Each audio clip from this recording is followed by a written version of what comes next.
Yo, what's up mga lodi? Tara't samahin nyo ako at magsusudal tayo ng buko ng dun sa laod yan, oh. Ganyan naman kung gaano kalaki ng aking mga kinukuha. Sobrang tagal na din kasi hindi namin na-harvest to. Medyo 3 weeks ago na, kaya pwede na itong burasin. Yan, oh. Dugsol lang ako ng dugsol dyan hanggang sa madugsol yung dudugsulan niya. Yan, oh.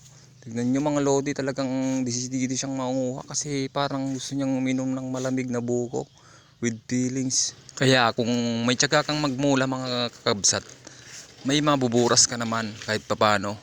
Kahit pa isa-isa, dalawa, tatlo, apat, lima, anim, pito lang yung mga bunga niya, pwede na. Please, importante. Mahalaga. Yan mga lodi, medyo maliliit lang naman siya kaso matamis naman siya.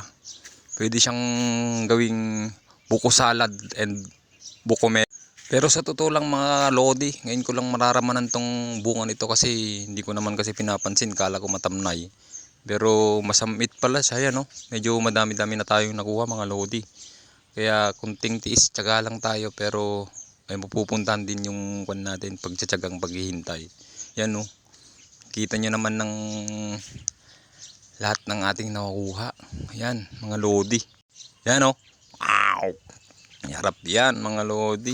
Medyo madami-dami naman yan. Masarap yan mga lodi, kaya tignan nyo. Yan. Titikman ko yan mga lodi kung anong lasa.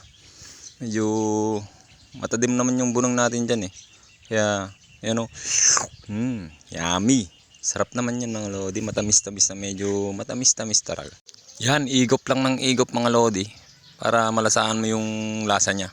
Yan. So yan na po yung ating nakuha. Ayan, kainin na natin para